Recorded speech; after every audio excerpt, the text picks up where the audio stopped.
SMS is the most powerful marketing channel, stronger than ever. The best and most effective personal communication channel. The trials and tribulations of verification. And we don't have all the answers. How do you ratchet up the value of every message? Finding that happy medium is in text. Hey listeners, this is the series where we talk about what's really happening in business messaging. This is a fast-changing space, and no one's really talking openly about it. We're here to change that with real conversations with industry leaders. You're going to learn about the latest innovations in messaging and really how they impact you and your business. I'm Caitlin Long, Director of Commercial Product Management. I'm Zach Kunkel, Director of Solutions Marketing. Let's jump right in and get the conversation started. Let's do it. Hey, everyone. Really excited to be here today. And we are also joined by Mr. Brad Roldan. Brad, would you quickly introduce yourself, a little bit about the role you play within Bandwidth, and maybe a little bit about the history of your role at Bandwidth? Yeah, thanks for having me today. I'm really excited to be here. Again, my name is Brad Roldan. I'm VP, General Manager of Programmable Services here at Bandwidth. I've actually been here for 12 years. And in that time, I've seen a ton of change in the industry. My role here has consistently been around launching CPaaS, programmable type services into market, supported by an incredible team. We've seen some incredible interest in the messaging business and services as brands look to engage consumers on the channels that they prefer. Maybe can you dive a little bit deeper into just Bandwidth's role in the messaging ecosystem and sort of what you've seen since you've been here? Yeah, so it's a couple of things. So Bandwidth's role in the ecosystem, we operate as a wholesale aggregator. So for those of you that are not familiar with the terms, what that really means is an enterprise, when you are looking to engage your mobile subscribers through text notifications, you probably have a platform in place that allows you to do that. If you're a platform provider serving other enterprises, you probably do not have direct connections into the mobile ecosystem. And that's where a partner like Bandwidth comes in. We are your gateway to get access to the entire mobile ecosystem. And we do it in a way, right? We do it through software. And why we do it through software is because it really normalizes it. It democratizes access into the telecom ecosystem. And without software, you would actually have to have a team of very specialized engineers to leverage the ecosystem. So our goal here is really to make it easy for platform providers who want to power brand to consumer engagements and discussions. That's not the only thing we do. Bandwidth has a really broad and robust portfolio of global communication services. I think you've seen the past couple of years, the changes in the ecosystem really ramp up in what is happening, what is changing. And so as we dive into this podcast in particular, would love to hear, let's take 2023, 2022 out of the equation. What are you looking forward to in 2024? We think about messaging ecosystem. SMS, as we know it today, it's been around for decades, right? And you would think it's a really mature, almost boring type technology. It just works. And as from a consumer perspective, right, you send a message to your friends and family, it gets there and it just works. But it actually takes a lot of effort and a massive industry to make it boring. When I look at the ecosystem and where we are headed, Zach, you kind of touched on the amount of change that we've been seeing over the last few years and where we're headed. I think I would maybe distill, for the audience listening at home in your office, I would distill this idea maybe into three kind of bite-sized pieces. The first thing to be thinking about for 2024 is if you're using channels like 10DLC or toll-free messaging in the United States, you should expect more refinement and enforcement of industry policies. So that's number one, right? If you're already doing business in that area, just expect more change.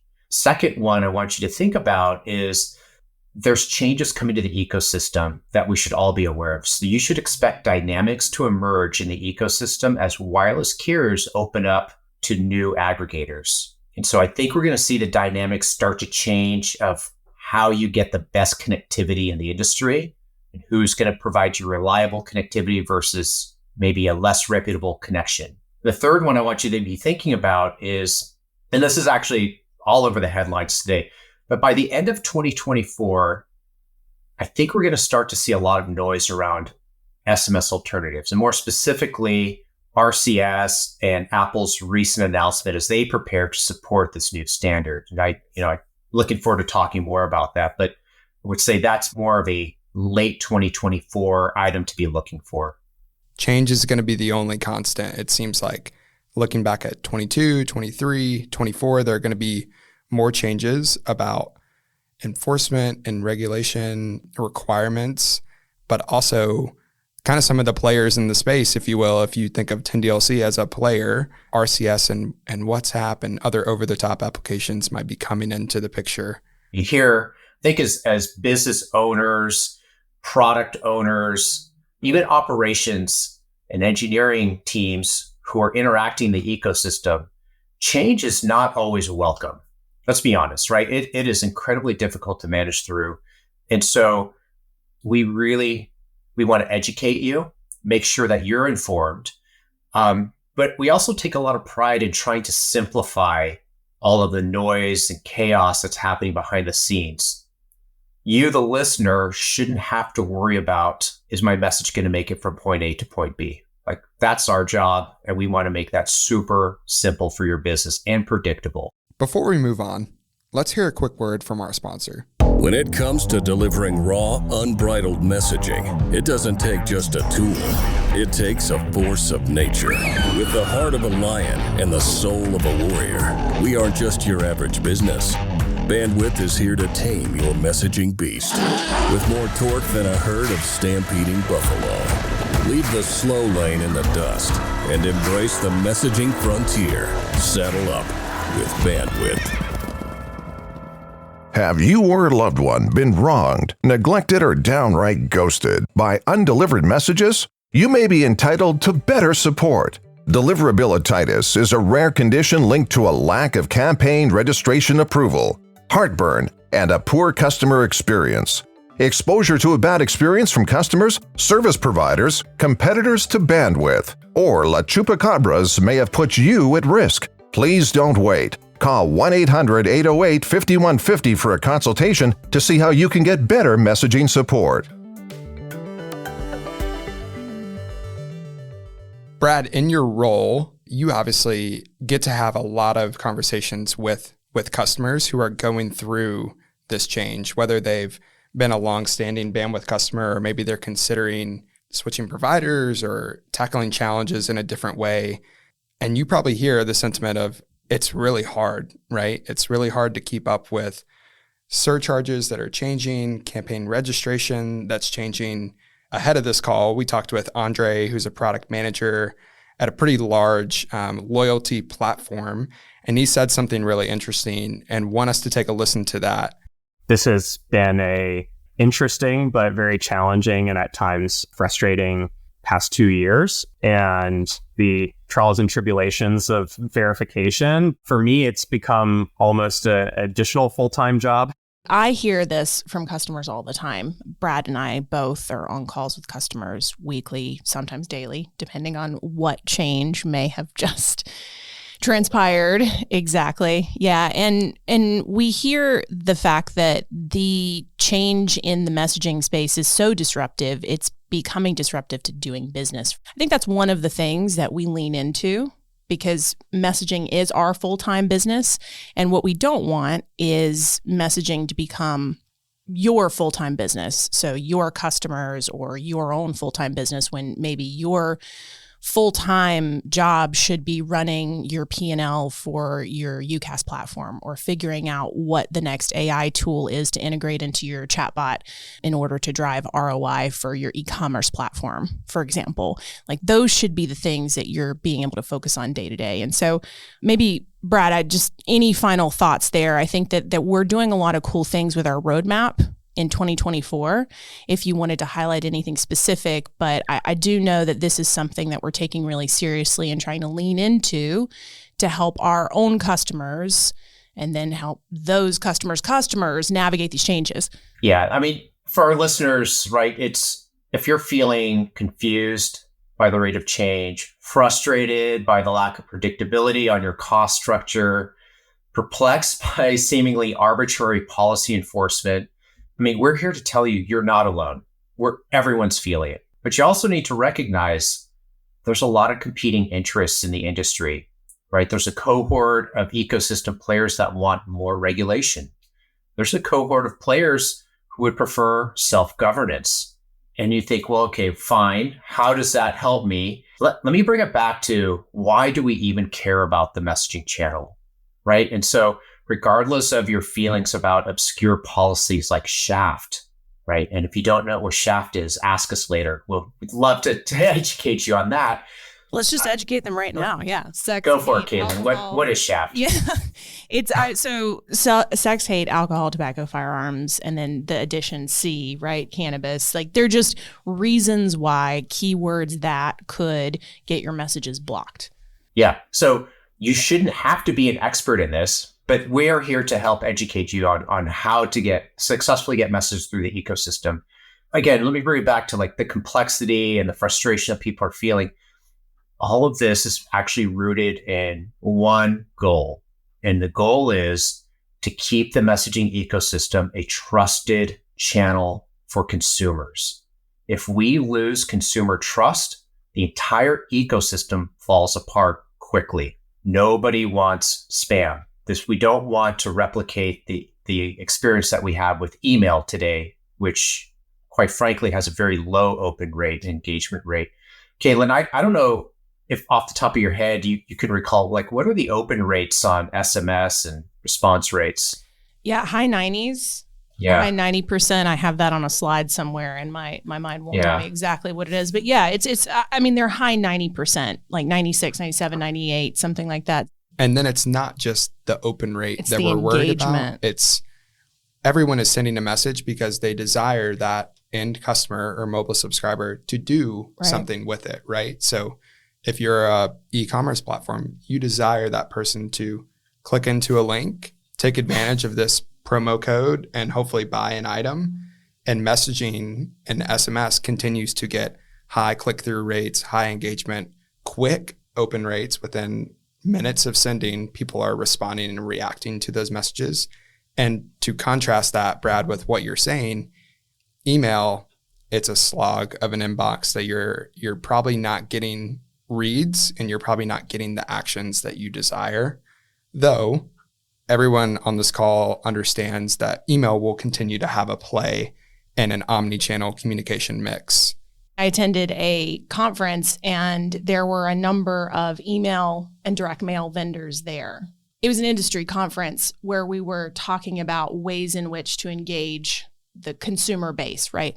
And there was a lot of FUD being sowed. So fear, uncertainty, and doubt. There was a lot of FUD being sowed around the ROI, specifically in regards to messaging. Steady Eddie email and direct mail have been around for a long time. And so it's the whole, like, you get fired for doing the thing that is unknown, right? Like it's that sort of mentality for some of these individuals that are new to messaging as a communication channel and a way to help increase ROI in your business. And so I thought that was particularly interesting. And maybe without going too far down into the subreddit, what I would want to talk about on that is the barrier and the FUD that they're planting, right, is around the deliverability metrics. It's around the DLRs and it's around that type of information to present the ROI case. And I think part of that is because it's not understood. And part of that is because there are some challenges in the ecosystem today. And so maybe, Brad, two-part question is one, what are the things that we're doing to help increase and lift some of that visibility into deliverability up, as well as, and then the second sort of two-parter is there's new channels on the horizon that preach this really religiously. WhatsApp, right, claims that that's one of the main use cases and reasons for switching to that channel. And so maybe just sort of general commentary there. Yeah. Oh my gosh. I mean, there's a whole other podcast on this one alone. Yeah. But let me try and keep it brief. So investments, this is the second time you guys have asked me about like what's on the roadmap, and I appreciate you bringing it back up. when I look at 2024 and what we're surfacing for our customers, we already give you visibility into the success rates of your traffic, right? So they're called delivery receipts. In the industry, you will hear them referred to as DLR. There's different kinds of delivery receipts, depending on the channel that you're using, who you're trying to reach. You might either get a confirmation that your SMS and MMS was received by the final wireless carrier, or if you're using something like short codes or something like toll-free, you will actually get a delivery receipt that indicates the message made it all the way to the handset. So that's all table stakes from today. You get that out of the box. Today, use that to calculate ROI.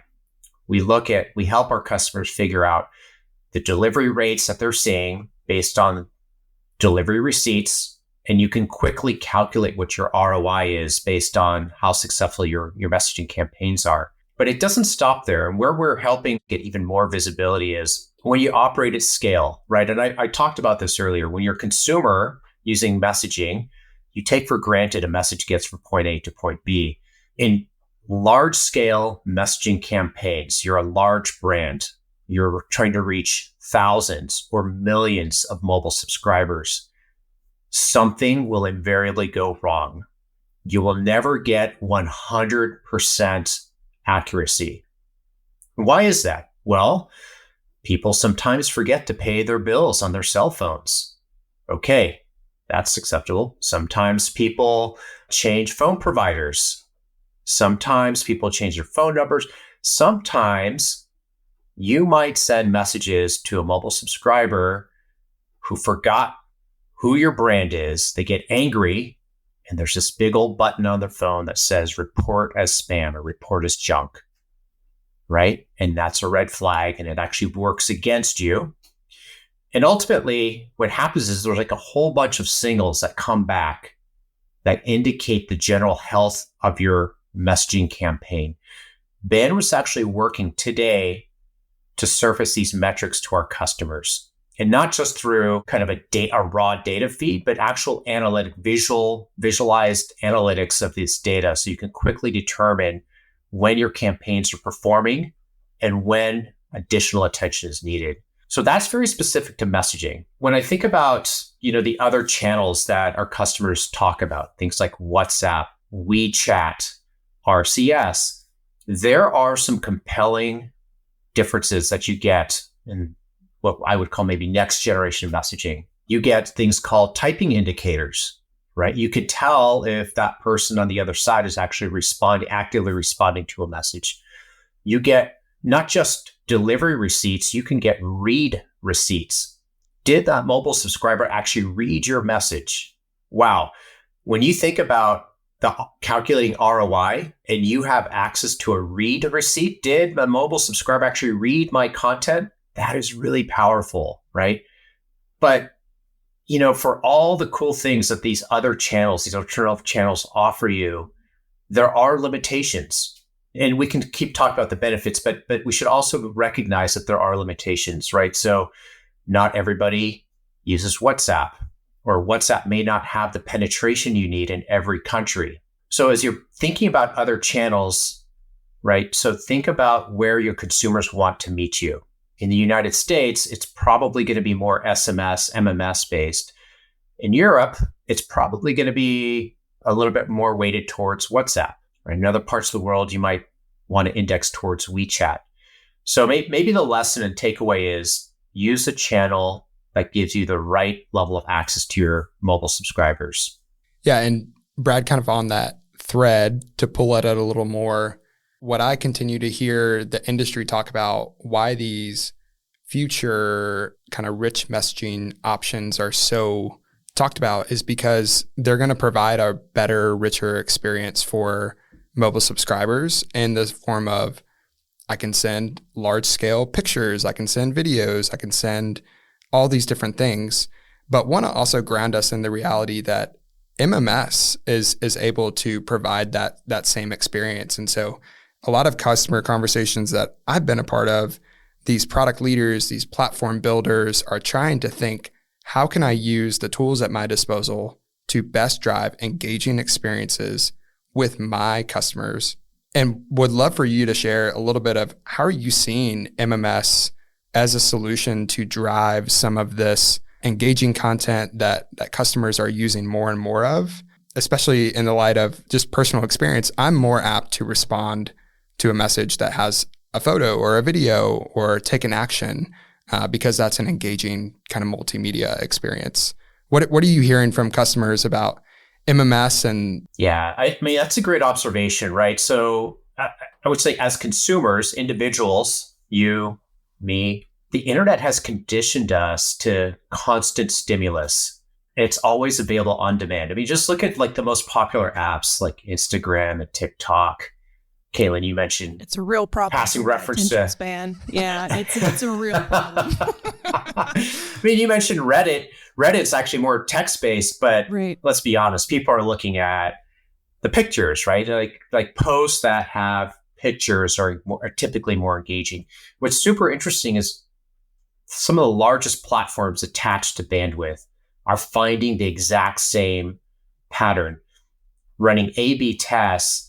I'll give you an example, a live example. One of our customers ran an A/B test, enabling their customers to reach out to mobile subscribers, and the option was simple text messaging or text messages with, or I should say, MMS with pictures, animated GIFs or stickers.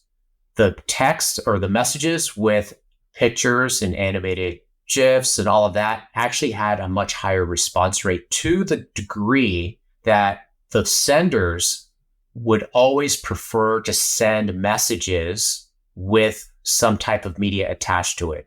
So these small businesses who were enabled to reach mobile subscribers quickly discovered that they could get a faster, more meaningful engagement if they could include some type of picture or maybe a silly sticker, whatever it is, something to grab the attention of the mobile subscriber. And so that pattern is playing out.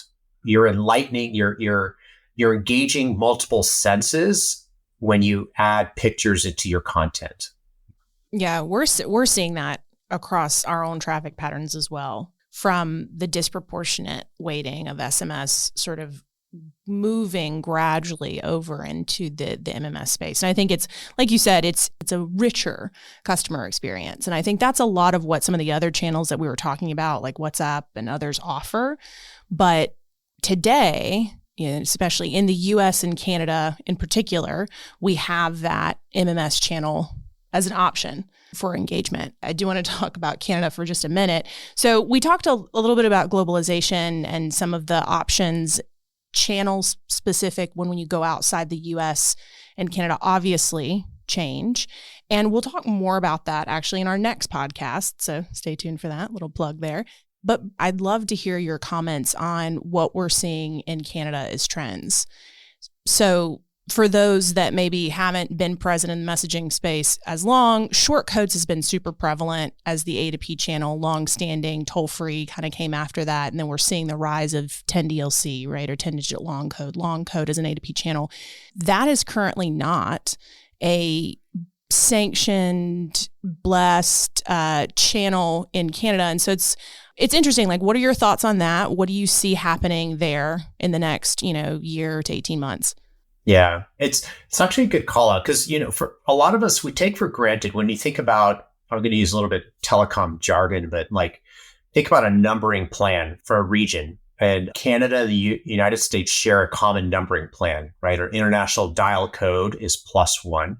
Our number formats look the same in both countries, but yet things like messaging and the rules around messaging operate very differently in each country. And so, Caitlin, you're 100% right. When in Canada, short codes is really the only legitimate path for A2P traffic.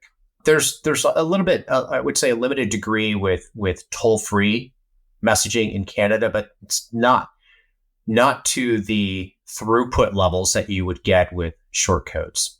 There are businesses that are experimenting or using maybe unsanctioned, we would call them gray routes, P2P channels to reach mobile subscribers in Canada. That is fraught with unpredictability. So while it might work for some period of time, it's really not a predictable way of running your business.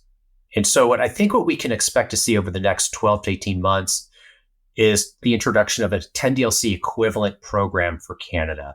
Caitlin, I love the question. I think what we can expect is the introduction of more sanctioned paths in Canada that leverage the 10DLC channel.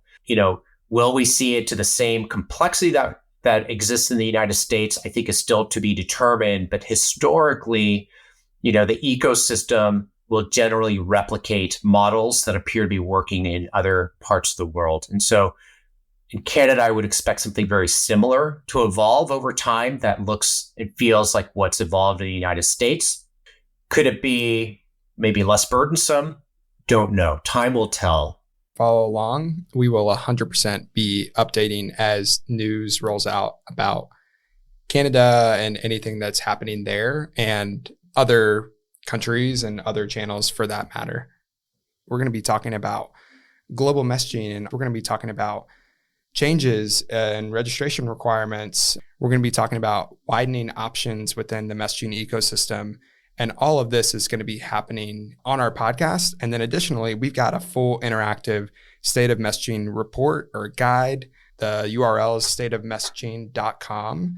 And really just want to thank Brad. Appreciate you for jumping on. Know that you are a longtime dear colleague of ours, and we voluntold you to be a part of this podcast, but really appreciate your time today and your insights.